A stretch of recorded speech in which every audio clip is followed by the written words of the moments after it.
Assalamualaikum warahmatullahi wabarakatuh. Welcome back with me, Nurma Yunita dengan NIM 7012000082 dari kelas 3D. Di video kali ini saya akan membahas tentang reaksi gelap fotosintesis.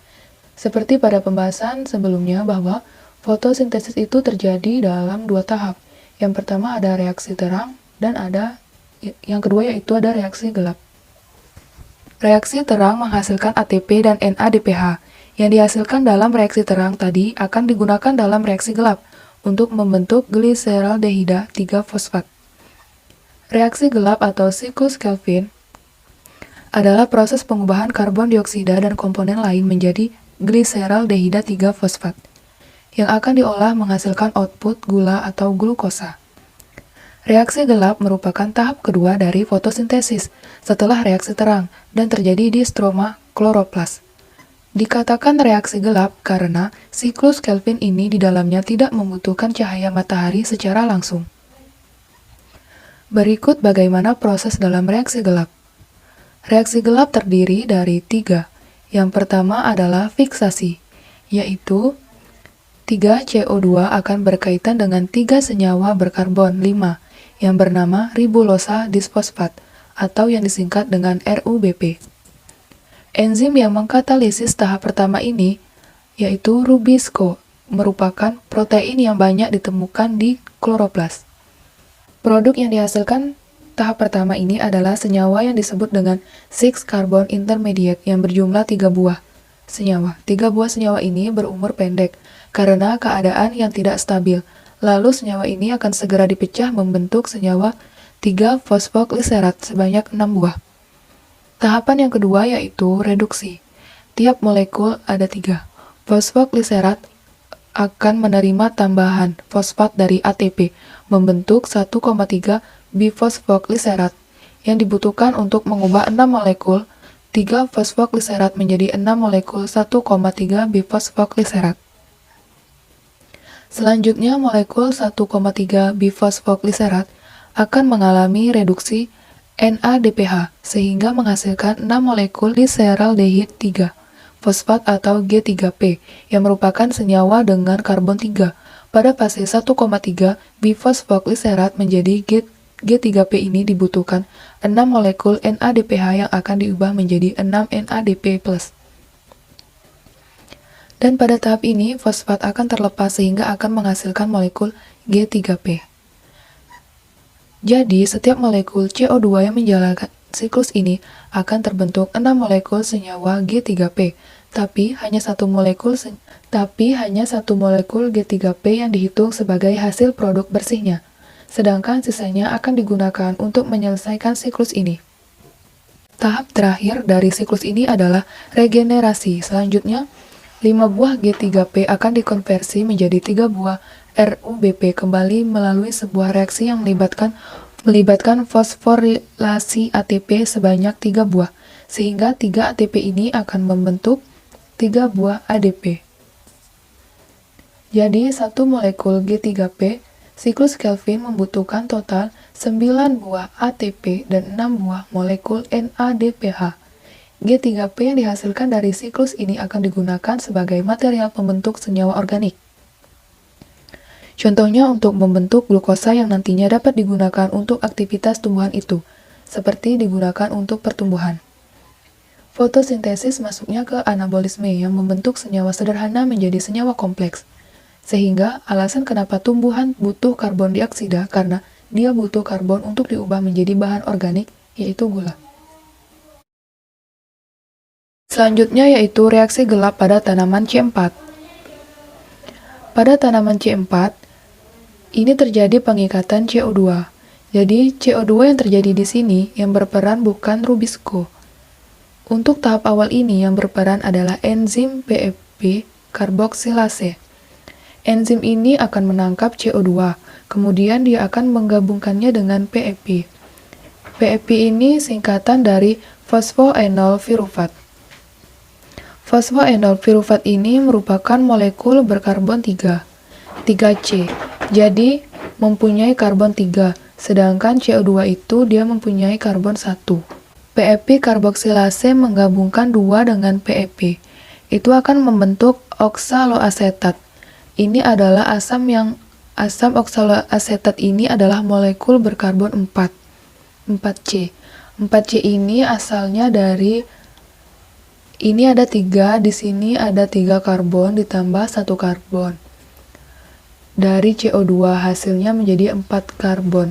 Karena yang pertama kali terbentuk adalah molekul berkarbon 4, sehingga dikenal dengan tanaman C4. Nah, itu yang menjadi alasan kenapa disebut tanaman C4. Di sini proses penangkapan CO2 tadi oleh PEP karboksilase itu berlangsung di jaringan mesofil. Jaringan mesofil daun. Nah, setelah terbentuk oksaloasetat di jaringan mesofil, itu akan diubah menjadi malat. Malat ini merupakan molekul berkarbon 4, juga sama dengan oksaloasetat. Setelah terbentuk malat ini akan memasuki sel seludang pembuluh atau bundle sheath sel melalui penghubung antar sel yang disebut dengan plasmodesma. Jadi, di sini ada celah antara sel yang disebut dengan plasmodesma. Jadi, malat akan masuk di sini. Sesampainya di sel seludang pembuluh, melepaskan atau akan terurai menjadi asam pirufat. Asam pirufat dengan 3 karbon dan akan terurai menjadi CO2. CO2 yang dilepaskan di sel seludang pembuluh ini, dia akan memasuki siklus Kelvin. Kemudian selanjutnya, sampai terbentuk glukosa atau karbohidrat. Glukosa yang terbentuk nanti akan dibawa ke jaringan vaskuler, jaringan pengangkut, untuk diedarkan ke seluruh bagian tubuh.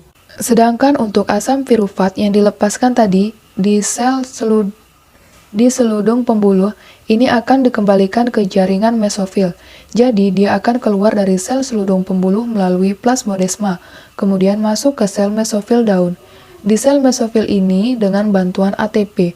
Dengan adanya ATP, dia akan diubah kembali menjadi PEP atau fosfoenol pirufat. Dengan pengubahan dia menjadi PEP ini, siklus akan kembali berulang. Jadi seperti itu seterusnya. Tanaman C4 itu terjadi di 2 tempat. Yang pertama itu pada jaringan mesofil, kemudian yang kedua ada pada bundle sheath sel atau jaringan seludung pembuluh. Bisa dilihat di sini anatominya. Yang warna ungu ini adalah jaringan xilem dan phloem, yaitu jaringan pengangkut. Nah, kemudian bagian luar ini disebut dengan seludung pembuluh. Di sini, untuk jaringan seludung pembuluh itu pada tanaman C4, dia sel-selnya sangat rapat, jadi hampir tidak ada celah. Kemudian di bagian luarnya, di sini dikelilingi jaringan mesofil, yang juga sangat rapat. Jadi dikelilingi oleh 2 cincin itu untuk daun C4. Jadi disinilah terjadinya proses reaksi gelap pada jaringan mesofil. Penangkapan CO2 terjadi pada jaringan mesofil, sedangkan siklus Kelvinnya sendiri itu terjadi pada bundle sheath cell atau jaringan seludung pembuluh. Selanjutnya, ini ada tanaman C4. Dilihat pada gambar yang tertera yaitu tanaman sugar cane atau tebu, atau yang disebut dengan tebu ini. Yang terjadi di sini penangkapan CO2 berlangsung pada jaringan mesofil. Jadi di jaringan mesofil ini CO2 ditangkap kemudian diubah menjadi organic acid. Selanjutnya akan memasuki sel seludang pembuluh atau yang disebut dengan bundle sheath cell. Di sini organic acid akan melepaskan CO2. CO2 inilah yang akan menjalani siklus Kelvin. Kemudian terbentuk glukosa. Yang selanjutnya di sebelahnya itu ada tanaman CAM. CAM atau Crassulaceae acid metabolisme. Pada gambar yang tertera yaitu gambar pineapple atau nanas. Tanaman ini mampu menyimpan air. Jadi contohnya kaktus, lidah buaya, nanas, mereka bisa menyimpan air pada batangnya. Untuk tanaman CAM ini akan hidup di tempat yang kering. Jadi, karena dia hidup di tempat yang kering, dengan sinar matahari yang cukup banyak sehingga pada siang hari atau tanaman CAM ini akan menutup stomatanya. Pada siang hari tujuannya supaya tidak kehilangan banyak air untuk mengurangi penguapan. Karena kalau membuka stomata di siang hari, maka akan kehilangan banyak tanaman itu. Pada siang hari dia akan menutup stomatanya dan akan terbuka pada malam hari.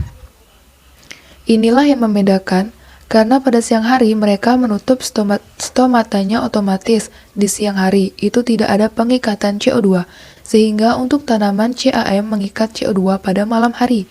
Jadi malam hari itu pada saat stomata terbuka akan mengikat CO2. CO2 yang diikat ini dia akan berubah menjadi senyawa organic acid. Selanjutnya yang terbentuk ini akan tersimpan sampai pagi hari. Nanti di pagi hari CO2 yang tersimpan akan memasuki siklus Kelvin, kemudian terbentuk glukosa. Bedanya tanaman C4 dengan tanaman CAM itu bisa dilihat dari segi waktu. Jadi kalau tanaman C4 itu yang berbeda adalah tempatnya, ada dua jaringan. Yang pertama jaringan mesofil dan yang kedua jaringan sel seludung pembuluh. Kalau CAM tempatnya di jaringan mesofil. Tanaman CAM waktu pengikatan, yaitu pada waktu pengikatan CO2 terjadi di malam hari dan siklus Kelvin terjadi di siang hari. Selanjutnya yaitu fotosintesis merupakan proses membuat makanan yang dilakukan oleh sebagian besar tumbuhan dan alga dengan memanfaatkan energi cahaya matahari. Karena alasan inilah tumbuhan dan alga yang dikenal sebagai organisme autotrof atau organisme yang bisa menghasilkan makanan sendiri. Ketika di sekolah dasar, kita sudah mengenal tentang fotosintesis. Ternyata fotosintesis tidak terjadi hanya satu proses. Fotosintesis ini melibatkan dua rangkaian reaksi berurutan, yaitu reaksi terang dan reaksi gelap. Proses H2O menjadi O2 merupakan reaksi terang, sedangkan CO2 menjadi gula merupakan tahapan reaksi gelap. Fotosintesis terjadinya di organ daun, di bagian jaringan mesofil, lebih tepatnya di organel yang dinamakan kloroplas. Pada bagian kloroplas ini terdapat klorofil yang dikenal sebagai zat hijau daun. Bagian-bagian kloroplas sendiri terdiri dari membran luar dan membran dalam. Reaksi terang terjadinya di bagian membran telokoid, sedangkan reaksi gelap terjadinya di stroma. Secara umum, kedua tahapan reaksi terang dan reaksi gelap digambarkan sebagai berikut. Jadi, cahaya yang mengenai membran telokoid akan dikonversi menjadi ATP dan NADPH. Selain itu, pada tahapan ini H2O akan mengalami fotolisis sehingga menghasilkan O2 yang akan dikeluarkan ke atmosfer.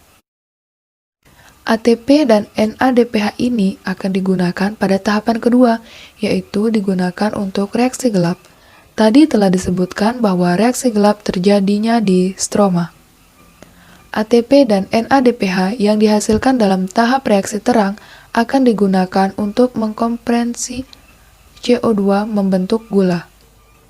Pada tahapan reaksi gelap, ADP dan fosfat inorganik dan NADP+ akan dikembalikan ke tahap reaksi terang.